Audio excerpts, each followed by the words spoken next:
Le travail. Vaste question. Un travail, c'est se casser le cul du matin au soir, c'est dépenser la sueur de ton front qui coule tous les matins jusqu'au soir. C'est faire quelque chose que t'aimes. Effectuer des tâches pour gagner des sous. En tout cas, pour moi, le travail, ce n'est pas pour gagner de l'argent. Vous êtes sans travail, vous risquez d'être quelqu'un de pas utile pour la société. Il faut arrêter de penser que le travail, c'est seulement le salariat. Un emploi et un salaire, c'est la seule chose que les travailleurs ont s'ils veulent survivre. On se pose des vraies questions mais en fait, je fais ça pour l'argent, ok, mais est-ce que je pourrais pas faire autrement pour gagner de l'argent? Et donc ça questionne vraiment c'est quoi le travail, quoi. Raisonner le travail. Dans la caravane de Zéro de conduite, Yasmine, documentariste, invite Nadia, ergonome. Ensemble, elles mènent une enquête documentaire dans le quartier de Villejean, à Rennes. 5e épisode, l'organisation. Coupable désigné, l'organisation du travail est identifiée comme la source de nombreux maux dans nos échanges. Mais quel est le vécu du travail de ceux et celles qui l'organisent ? Entre organisation du travail et travail d'organisation, Benjamin, Christophe et Joanne nous révèlent combien diriger, décider, coordonner est mis à l'épreuve dans le réel.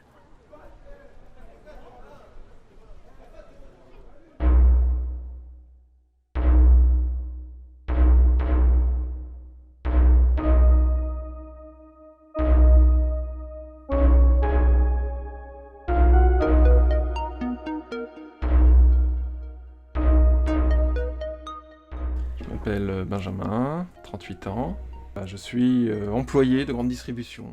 C'est pas ce que je voulais faire, après j'avais pas d'a priori sur le métier. Et les événements de la vie qui m'ont amené là, disons qu'ils m'ont embauché en CDI, donc il fait que je suis resté dans l'entreprise pour être embauché, voilà, pour avoir une stabilité. Après, très vite, il y a eu le deuxième aspect du travail, c'est que je suis engagé syndicalement dans l'entreprise. L'intérêt du travail, c'est pas tellement le cœur du métier, quoi. Le fait de mettre en rayon, c'est surtout l'action syndicale et tout ce que ça entraîne derrière.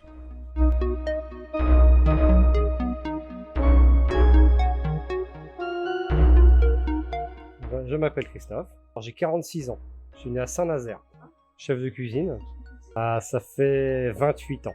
Moi j'ai commencé par faire de la mécanique, et après, comme je travaillais déjà dans un restaurant le week-end pour faire la plonge, je me suis dit, ça fait encore faire beaucoup d'études avant de gagner sa vie, si je vais en apprentissage, et je vais avoir l'argent tout de suite. J'étais un peu feignant déjà. Et j'ai pris le gars avec qui je faisais la plonge le week-end, m'a pris en apprentissage, et puis c'est commencé comme ça.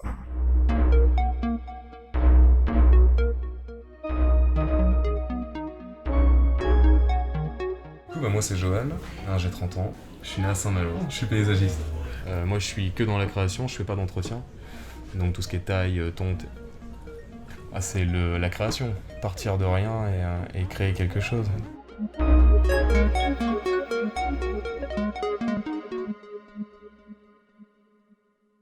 Dans l'entreprise dans laquelle je travaille, on fonctionne en équipe de 2, comme beaucoup d'entreprises.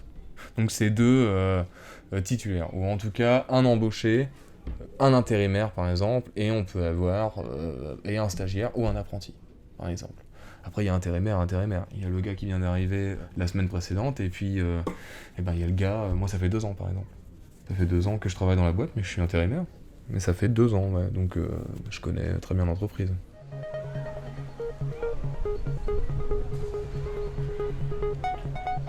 En tant que chef de cuisine, quand je recrute des gens, souvent c'est pas forcément sur le CV, parce que y a des gens qui vont être un petit peu fiers et dire je suis allé là, telle personne, mais ils se remettent jamais en question.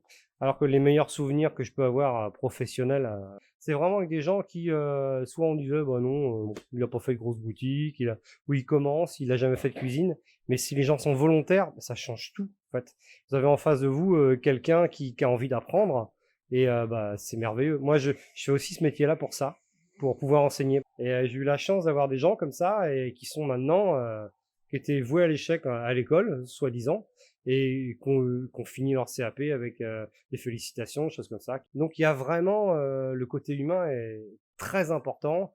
Alors les compétences, oui, au fur et à mesure, bien sûr, on acquiert des compétences, Mais c'est surtout la nature de la personne, s'il est volontaire, s'il est respectueux, choses comme ça.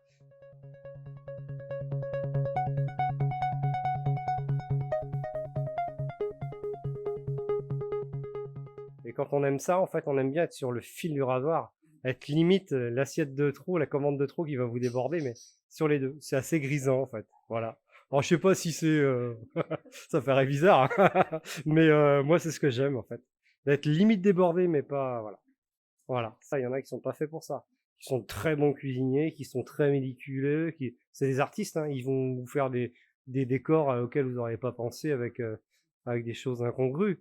Mais c'est des artistes, hein. C'est plus pour du gastro, choses comme ça. C'est plus... Ouais, c'est bien. Après, il faut qu'ils fassent ça, hein. Mais moi, c'est pas trop mon truc, hein. J'ai fait, hein, mais j'aime pas les ambiances qu'il y a dans ces boutiques-là, donc non, c'est pas... Non. Il n'y a pas de côté humain, on va dire.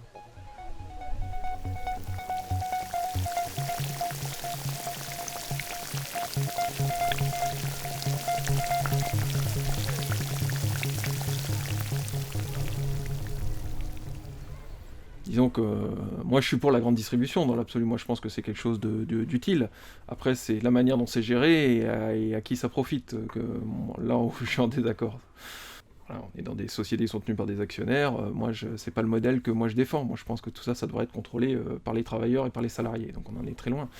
Bien que ce soit une boîte privée, il y a un peu une notion, et je pense que beaucoup de collègues le partagent, de service public, quoi. On rend un service, mais ça reste quand même une boîte privée, donc, et avec des actionnaires, avec une rentabilité, avec tout ce qu'il y a à avoir derrière, qui est coté au CAC 40 hein, d'ailleurs. Mais quand les collègues le font, quand moi je le fais, il y a un côté plaisir de rendre service, de faire son boulot correctement, je pense comme dans toutes les entreprises.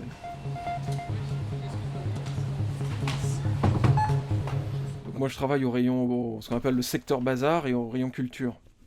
Donc très concrètement, c'est quand il y a des personnes qui cherchent des livres, là on est là pour les guider, pour savoir ce qui pourrait leur plaire en fonction des thèmes, des auteurs. Quand j'ai en tout cas l'impression de répondre aux besoins des clients, qu'ils sont plutôt contents quand ils repartent, j'ai le sentiment d'avoir fait mon travail.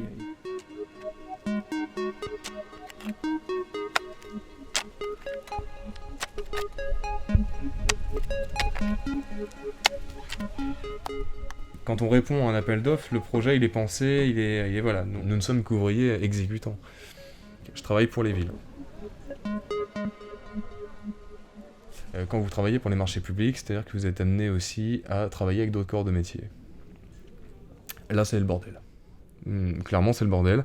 Bah oui, parce que nous, aménagement paysager, c'est la toute fin, quoi.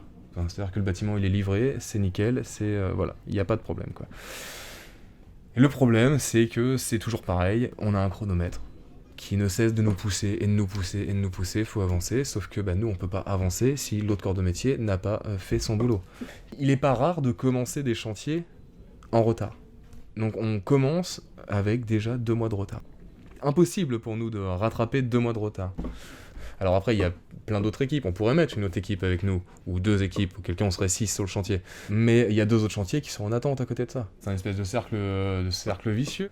Vous voyez ce qui se passe par exemple sur le chantier un peu plus haut, c'est que nous on a fait nos massifs, donc massif de rhododendron avec du copeau, sauf que les mecs sont en train de refaire leur avalement de façade. Donc ils ont mis leur échafaudage sur notre copeau, et donc dans nos rhodos. C'est très mal pensé. Voilà, c'est de la peinture qui va dans nos rhodos, c'est des choses comme ça.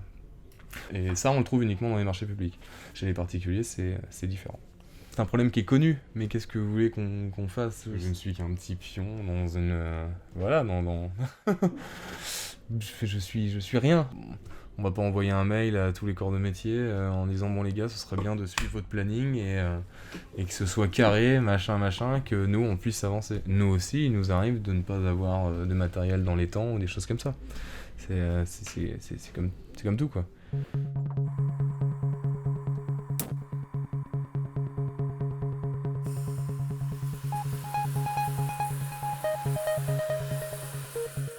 En tant que chef, il faut déjà concevoir toute la carte, se mettre en relation généralement avec tous les fournisseurs, négocier les prix, et le bon déroulement de tout le service, de toute l'entreprise, la relation aussi avec la salle, Après, tous les approvisionnements, la gestion du personnel aussi en cuisine. Souvent aussi la gestion des conflits du personnel. C'est souvent responsable de ça, le responsable de cuisine. Calculer le coût de la marge des produits que ça va générer comme recette. Il y a un coût à pas dépasser pour gagner de l'argent. Il y a un coefficient multiplicateur que de 3,75 à peu près. Mais ce qu'il faut savoir, c'est que faut donner pour recevoir. Il y a des jours où je vais pas gagner d'argent en faisant un plat un peu plus haut de gamme, mais c'est une façon aussi de remercier les gens qui viennent tous les jours. Donc on peut pas faire que des choses qui sont un petit peu pas chères. Ouais.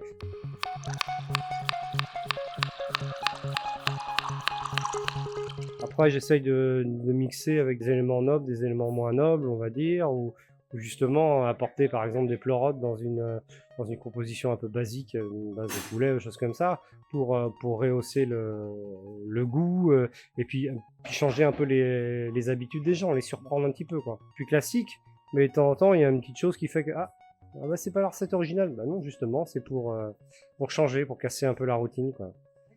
Comme ça les gens viennent j'espère un peu plus par plaisir que plus par devoir des fois, parce qu'ils ont besoin de manger. Il y en a, mais bon. Le but, c'est qu'ils soient à peu près contents. Ouais.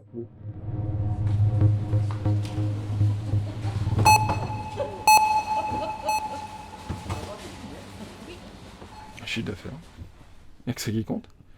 Et c'est-à-dire que le chiffre d'affaires se fait entre autres sur une politique de prix bas, où ils sont en concurrence permanente avec les autres, et c'est ça qui attire le monde. Pourquoi les hypermarchés sont moins chers que les supérettes ou même les supermarchés? C'est parce que c'est la capacité des centrales d'achat à acheter à prix en énorme quantité et de faire baisser les prix. Alors après, comment ils ont les prix, on sait bien, c'est en comprimant les producteurs. Les producteurs, il y a de tout. Il y a des grosses multinationales comme Coca ou Nestlé, puis il y a des petits producteurs de salade ou de vin.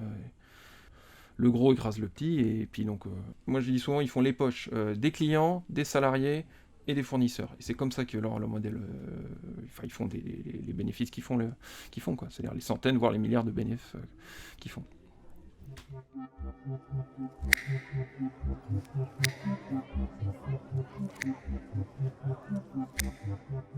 Puis bon, il est pas rare non plus que l'architecte a pondu un plan, donc on commence à suivre les cotes, et puis vient la première réunion de chantier, le chantier avance un peu, on commence à se projeter, et là, hop, on change les cotes. Donc nous, ça nous chamboule un peu le truc. Forcément, tout ça, il faut s'adapter aussi, quoi. Parfois, c'est un peu fatigant. Un changement, deux changements, d'accord. Quand c'est toutes les semaines, ça commence à être un peu compliqué, quoi. Normalement, on se dit, mais qu'est-ce qui a été vu, en fait, dans le cabinet d'architecte? Là, vous me donnez un plan, mais au final, on peut pas se référer à ce plan-là. Donc c'est pareil, quand on a des apprentis ou des stagiaires ou des choses comme ça, le gars regarde le plan, il vient te voir, il te dit je comprends pas. Ah mais oui, mais c'est normal. Ne te réfère pas au plan. Ah bah oui, il faut regarder un peu avec les grands yeux comme ça, tu fais oui, je comprends, mais non, c'est là. Après, ça n'a pas bougé, hein. Les modules restent là, machin, ça va avoir cette forme-là. Par contre, ton point de niveau, là, tu te réfères pas à celui-là, il est pas bon. Le point de niveau, nous, on l'a pris là-bas, donc tu te réfères à celui-là. Ce qui me dérange un petit peu, c'est que on va s'accorder une marge d'erreur sur le marché public qu'on ne s'accorderait jamais pour des particuliers. Et ça, je comprends pas, en fait. Pourquoi on travaillerait différemment du marché public et du particulier, quoi. Tout simplement parce que le particulier, ça, par contre, là, on prend le temps. Ah oui, on prend le temps, bien sûr. Marché public, non, c'est chronomètre, et voilà, il faut avancer. Donc une différence de 5 mm, c'est pas grave. En soi, ça se verra pas, les gens ne le remarqueront pas. Sauf quelqu'un qui est peut-être un peu dans le paysage ou machin. Ça, oui, il faut que ça aille vite, faut que ça rentre vite, parce que j'ai d'autres chantiers en attente. On est dans un monde, de toute façon, où tout doit aller très, très, très vite.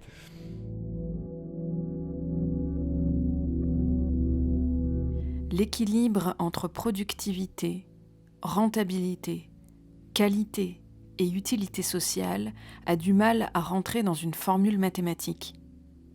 Pourtant, ces objectifs se multiplient pour les travailleurs qui doivent les tenir ensemble à l'épreuve du réel et de leur santé.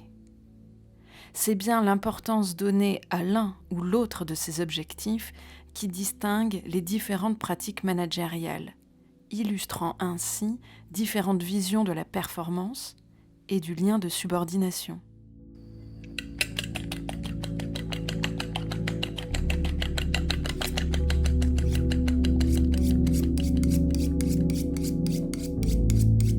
Après maintenant une quinzaine d'années que je suis chef, je me verrais pas retourner en arrière. Je sais pas si je supporterais qu'on me manage en fait. Bon, j'ai la chance de travailler dans les entreprises où on me laisse faire ce que je veux en fait. Mais il y a la confiance, il y a de l'expérience, donc ça va quoi. J'ai jamais eu de problème partout où je suis allé.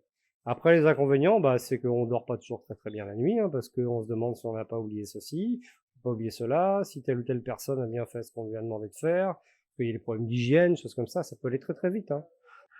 J'ai eu des mauvaises expériences où dans un restaurant, je suis parti, je venais de passer chef, j'avais fait 2 ans sans congé parce que c'était compliqué, on va dire. Et le mois où j'ai réussi à poser 3 semaines, j'ai eu un contrôle et mon second avait fait n'importe quoi et donc on a eu une fermeture, quoi. Là, c'est très très dur parce que même si on n'est pas directement impacté parce qu'on n'était pas là, c'est rester le chef quand même. C'est quand même sur vous que ça tombe, quoi. C'est des métiers où il faut s'impliquer quand même parce que déjà il y a de l'humain, il y a de la matière première, il y a des risques, on veut pas rendre les gens malades, enfin il y a plein de choses. On fait pas juste un boulot comme certains certains ne veulent pas avoir la responsabilité, se disent on va travailler dans une chaîne, choses comme ça parce qu'ils veulent faire leur vie en dehors. Je comprends tout à fait ça.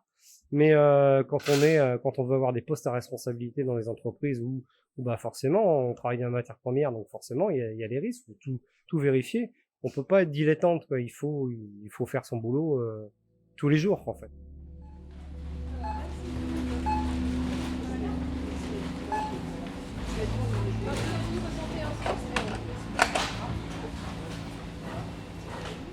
Les managers, c'est les chefs de rayon, c'est des gens que je considère comme nous. Après, tu peux tomber sur des cons, humainement, il y a de tout, mais le problème n'est pas là, justement. Moi, je pense que si le problème, c'est mon chef est un con, on réfléchit pas à comment fonctionne la société. Bien sûr qu'il y a des cons, mais il y a surtout aussi des gens qui sont des travailleurs, qui sont peut-être cadres, mais peu importe le statut, eux, ils sont comme nous, ils subissent l'organisation du travail. C'est une organisation qui est hyper hiérarchisée, tout est décidé en haut, au niveau du siège, ça retombe en cascade.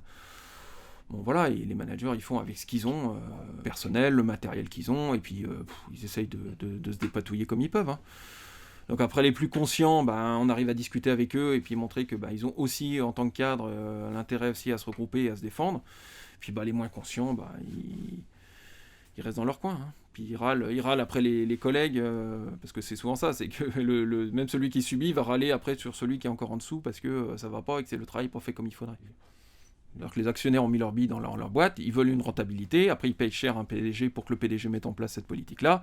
Après, peu importe, les plans qui sont mis en place, ça, c'est les actionnaires s'en démarquent, ils disent maintenant vous, au PDG tu te débrouilles, et puis c'est à lui de mettre en place une structure hiérarchique pour faire en sorte que ce qui est décidé en interne soit appliqué dans toute l'entreprise.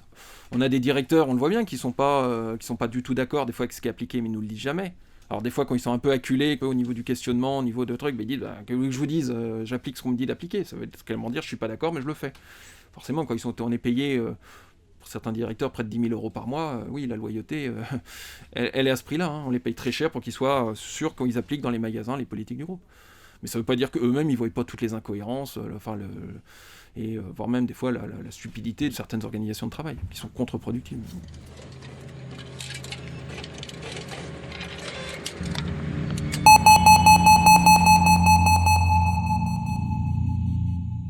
Bon, là, ils ont trouvé une organisation qui, malgré le sous-effectif, fonctionne pas trop mal. Puis là, vient d'en haut, une nouvelle organisation de travail, décidée en haut. Donc, bien sûr, c'est pas du tout prendre en considération ce qu'on pourrait améliorer à partir du réel, du terrain.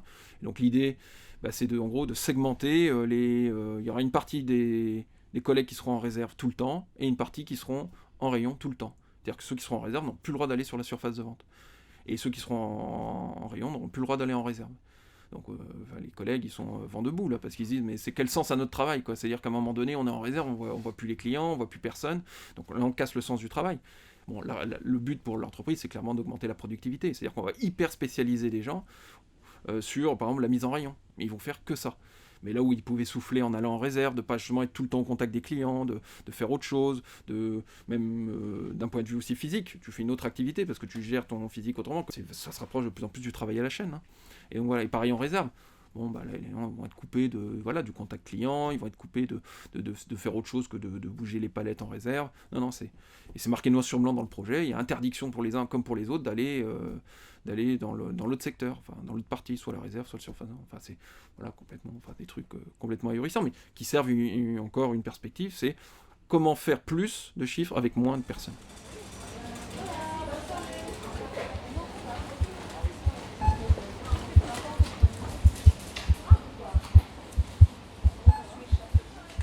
On met un peu le côté humain des fois de côté. On me reprochait d'être trop paternaliste en fait, de vouloir trop arranger les choses. Mais bon, c'est dans ma nature, donc j'avais pas envie de changer. Bon, il y a des choses à retenir, mais l'exemple était en formation, c'était dire à quelqu'un qui a prévu de partir avec en vacances 15 jours avec sa femme et ses enfants, tout est réservé, la veille, il lui dit bah non, tu partiras pas parce que j'ai besoin de toi à l'entreprise. Bon, genre de truc, c'est complètement incohérent, quoi. Alors il y avait toute une mise en situation. Moi je dis bah c'est bon, je réussis la mise en situation, mais je dis mais dans la vie réelle ça se passe pas comme ça. Je dis le mec il met son poing sur votre gueule. Non mais c'est vrai, c'est complètement stupide quoi. Donc il y avait plein de choses qui étaient un petit peu non. Après la gestion des conflits, il y avait des choses à apprendre, comment prendre les gens, oui c'est sûr. Mais bon ça, je pense que la vie vous l'apprend déjà. Bon, on fait pas toujours les bons choix, ça se passe pas toujours bien, et puis bah après, c'est comme ça.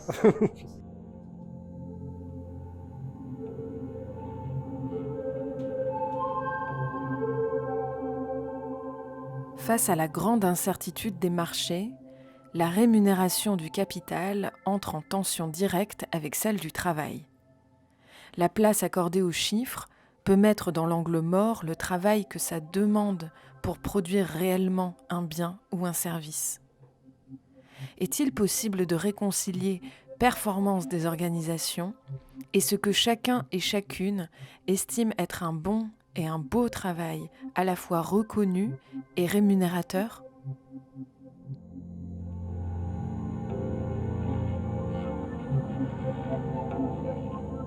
Admettons, c'est juste de la discussion, quoi.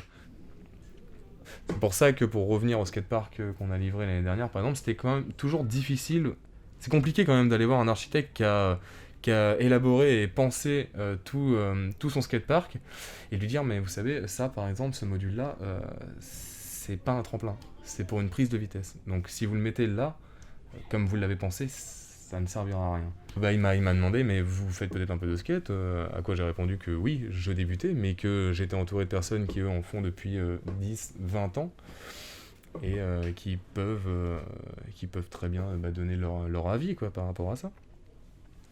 Donc au préalable, j'avais un ami qui m'avait fait un petit plan avec les modules que j'avais pris en photo, et il m'a dit, bah voilà, tiens, si ça, tu peux le mettre là, tu peux le mettre là, tu peux le mettre là, et donc effectivement, j'ai exposé ça à l'architecte en charge du chantier, qui m'a dit fais comme bon il te semble, enfin comme voilà, il y en a pas eu un d'enlevé ou un rajouté, en fait c'était juste du placement tout simplement.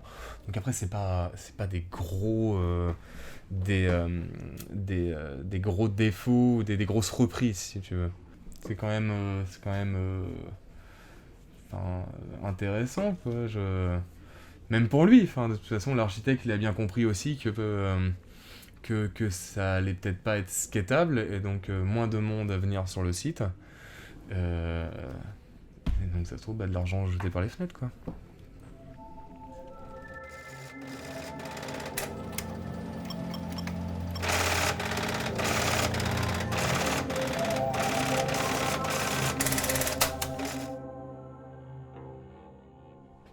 Même dans la pire des organisations de travail, c'est toujours possible d'avoir des moments d'entraide, mais c'est sûr que c'est de plus en plus difficile, parce que il faut tenir son poste, on est de moins en moins, donc c'est compliqué. Et après, sur la notion d'entraide, moi je suis partagé, parce que bien sûr l'entraide je suis pour, mais là où la direction elle parle d'entraide, c'est que souvent derrière il y a de la polyvalence.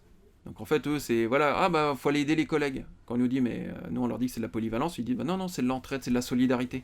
Je dis la différence c'est que l'entraide c'est toi qui la décides, tu dis bon à un moment donné je vais aller aider le collègue parce qu'il est en difficulté. La polyvalence c'est quand on te dit toi tu vas là-bas et tu finis le travail de toi. Mon travail n'est pas fini, c'est pas grave, tu laisses tout, tu vas aider le collègue. Et là ça c'est subi, là les gens le vivent très mal. Donc mais ils le savent très bien, mais ils jouent sur les mots parce qu'ils vont pas nous donner raison, ils vont pas dire évidemment que c'est de la polyvalence. Alors ils disent il y a de la polyvalence, mais l'entraide fait partie de la polyvalence. Bon, bref, c'est leur discours. De toute façon, ils ont toujours raison sur tout, hein. Jamais ils vont nous dire qu'on a raison, surtout quand on touche aux organisations de travail, parce que s'ils commencent à nous dire qu'on a raison et que voilà, bah là, on pourrait s'engouffrer dedans et faire en sorte de dire la direction elle-même reconnaît que c'est anxiogène, que c'est facteur de risques psychosociaux ou de TMS ou je ne sais pas quoi. Non, jamais. Parce que les projets, c'est marqué noir sur blanc que ça améliore les conditions de travail, donc ils ne vont pas reconnaître l'inverse.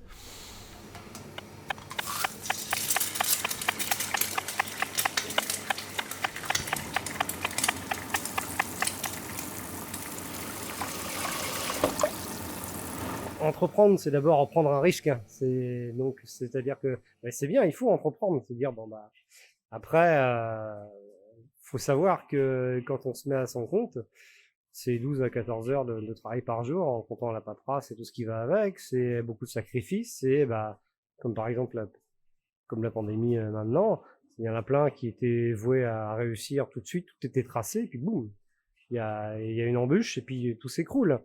Faut être conscient de tout ça. Après, si on n'est pas capable de prendre en considération toutes ces responsabilités-là, toutes ces problématiques, bah non, on peut pas entreprendre. Enfin, je pense pas, quoi. Après, le problème avec les jeunes maintenant, hein, c'est que on regarde, ils font tellement d'émissions à la télé où les mecs ils font rien, ils gagnent de l'argent. Donc forcément, ils disent que c'est facile. Mais la vie, c'est pas ça, hein, je pense pas. Après, l'avantage d'être salarié, c'est que quand il y a des problèmes, on a quand même une couverture sociale, on a les salaires, ils tombent tous les mois, enfin voilà quoi. Vous êtes patron, s'il y a un problème, vous êtes le premier à serrer la ceinture si jamais il y a vraiment un gros couac quoi. Donc c'est aussi pour ça moi j'ai pas pris l'entreprise parce que c'était trop compliqué. J'ai des enfants, on a une maison, bon, c'était trop risqué quoi. Et on a bien fait parce que ça aurait été compliqué quand même.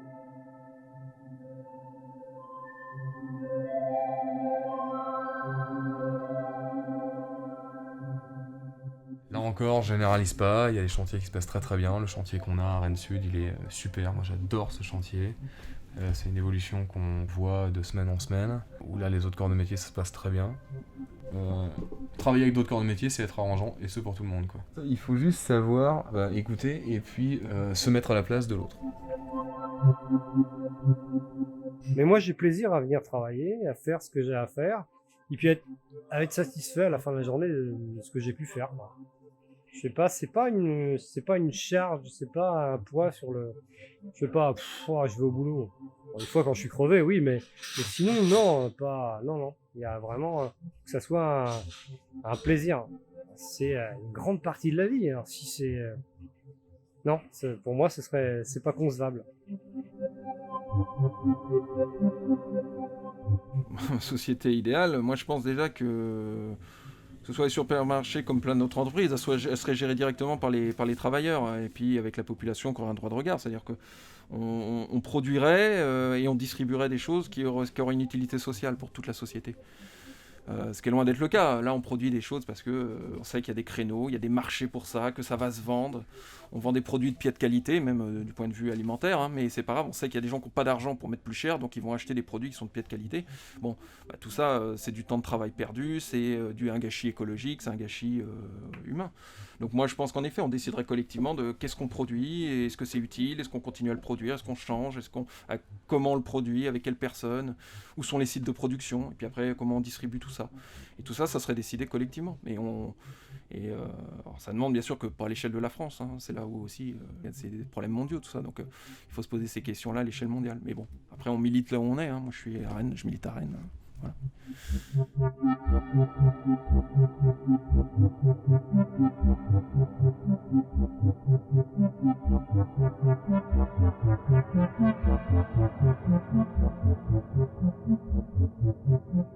Raisonner le travail.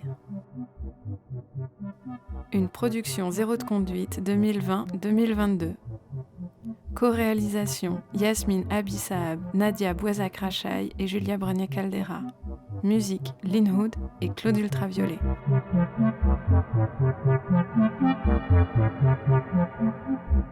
Nous remercions très chaleureusement Benjamin, Christophe et Joanne, ainsi que toutes celles et ceux qui ont pris le temps d'échanger avec nous et qui nous ont accordé leur confiance. Un grand merci aux stagiaires du dispositif Parcours Plus de l'association Prisme qui nous ont accompagnés dans le tournage et dans nos réflexions.